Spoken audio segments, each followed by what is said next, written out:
Hello दोस्तों स्वागत है आपका हमारे यूट्यूब चैनल में। दोस्तों आज की इस वीडियो में हम लोग बात करने वाले हैं जर्मनी के एकीकरण के बारे में। दोस्तों जर्मनी का एकीकरण कैसे संभव हो पाया हम लोग पॉइंट वाइज समझेंगे, तो वीडियो को पूरा देखिएगा, वीडियो को लास्ट तक देखिएगा। दोस्तों हमारा पहला पॉइंट है जर्मनी का एकीकरण बिस्मार्क ने किया। बिस्मार्क प्रासा के शासक विलियम प्रथम का प्रधानमंत्री था। दोस्तों बताया जाता है कि जर्मनी का जो एकीकरण है वो बिस्मार्क ने किया था। बिस्मार्क जो था वह प्रासा का शासक विलियम प्रथम का प्रधानमंत्री था। उसके बाद दोस्तों अगला पॉइंट है जर्मनी का सबसे शक्तिशाली राज्य प्रासा था। दोस्तों जर्मनी का जो सबसे शक्तिशाली राज्य था वह प्रासा था। अब हमारा अगला पॉइंट है कि बिस्मार्क जर्मनी का एकीकरण प्रासा के नेतृत्व में चाहता था। दोस्तों अगला पॉइंट है बिस्मार्क जर्मनी का एकीकरण प्रासा के नेतृत्व में चाहता था। अब आगे देखते हैं हमारा अगला पॉइंट कौन सा है। तो दोस्तों अगला पॉइंट है विलियम को जर्मन संघ के सम्राट का ताज 8 फरवरी 1871 ईस्वी को पहनाया गया था। दोस्तों जर्मनी के एकीकरण के बाद वहाँ का जो सम्राट बना वह विलियम था। उसको वहाँ जर्मन संघ के सम्राट का ताज 8 फरवरी 1871 ईस्वी को पहनाया गया था। दोस्तों हमारा अगला टॉपिक है कि बिस्मार्क को सबसे अधिक भय फ्रांस से था। उसके बाद अगला टॉपिक क्या है, तो जर्मनी के राष्ट्रीयता का संदेशवाहक नेपोलियन बोनापार्ट को माना जाता है। दोस्तों जर्मनी के राष्ट्रीयता का जो संदेशवाहक माना जाता है वह नेपोलियन बोनापार्ट को माना जाता है। अब हम देखते हैं अगला पॉइंट हमारा कौन सा है। तो दोस्तों हमारा अगला पॉइंट है कि जर्मनी के आर्थिक राष्ट्रवाद का पिता फ्रेडरिक लिस्ट को माना जाता है।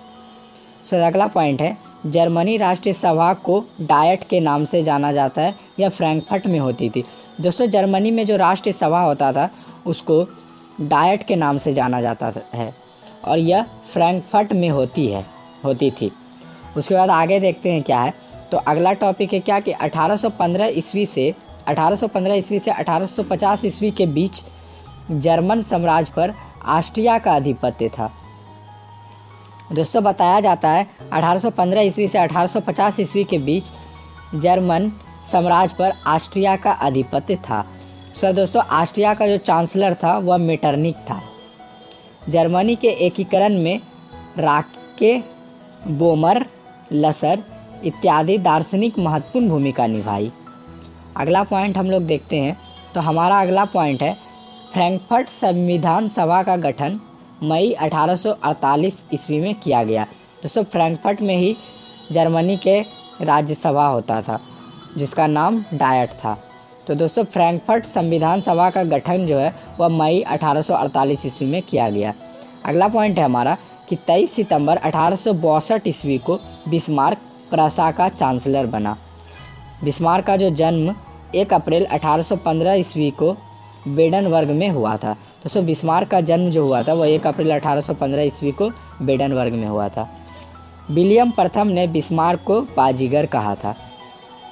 दोस्तों विलियम प्रथम ने बिस्मार्क को जो कहा था वह उसे बाजीगर का नाम दिए थे। उसके बाद सेरोजेवा का युद्ध 1866 ईस्वी में ऑस्ट्रिया एवं प्रासा के बीच हुआ था। तो 1866 ईस्वी में ऑस्ट्रिया ने प्रासा के आगे आत्मसमर्पण कर दिया, उस युद्ध के दौरान जिस युद्ध का नाम सेरोजेवा का युद्ध था। उसके बाद दोस्तों अगला पॉइंट है फ्रांस एवं प्रासा के बीच सेडान का युद्ध 15 जुलाई 1807 ईस्वी को हुआ। दोस्तों फ्रांस एवं प्रासा के बीच जो युद्ध सेडान का युद्ध हुआ, तो सेडान का युद्ध 15 जुलाई 1807 ईस्वी को हुआ था।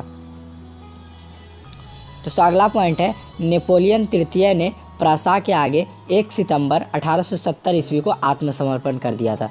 दोस्तों नेपोलियन तृतीय प्रासा के आगे 1 सितंबर 1870 ईस्वी को आत्मसमर्पण कर दिया था। उसके बाद अगला पॉइंट है हमारा कि बिस्मार्क ने जर्मनी के सम्राट विलियम प्रथम का राज अभिषेक वर्साय के राजमहल में किया। दोस्तों ये एक राजमहल का नाम है, वर्साय का राजमहल जिसको कहा जाता है। तो वहाँ पर ही जर्मनी के सम्राट विलियम प्रथम का राज अभिषेक किया। तो अगला पॉइंट है हमारा कि फ्रैंकफर्ट की संधि 10 मई 1871 ईस्वी को फ्रांस एवं प्रासा के बीच हुई। तो फ्रैंकफर्ट की जो संधि हुई वह 10 मई 1871 ईस्वी को फ्रांस एवं प्रासा के बीच हुई। दोस्तों अगला पॉइंट है हमारा कि सूडान के युद्ध के बाद जर्मनी का एकीकरण संभव हो सका। दोस्तों जर्मनी का जो एकीकरण हुआ वह सूडान के युद्ध के बाद ही संभव हो सका। दोस्तों यही था जर्मनी के एकीकरण का मेन पॉइंट, जिसको आप अच्छे से देख लिए होंगे। तो दोस्तों इसका PDF नोट्स आपको मिल जाएगा टेलीग्राम चैनल पे। हमारे साथ टेलीग्राम चैनल पे जुड़िए, लिंक डिस्क्रिप्शन में है। आज के लिए इतना ही, मिलता हूँ अगली वीडियो के साथ। तब तक के लिए वीडियो को पूरा देखने के लिए धन्यवाद।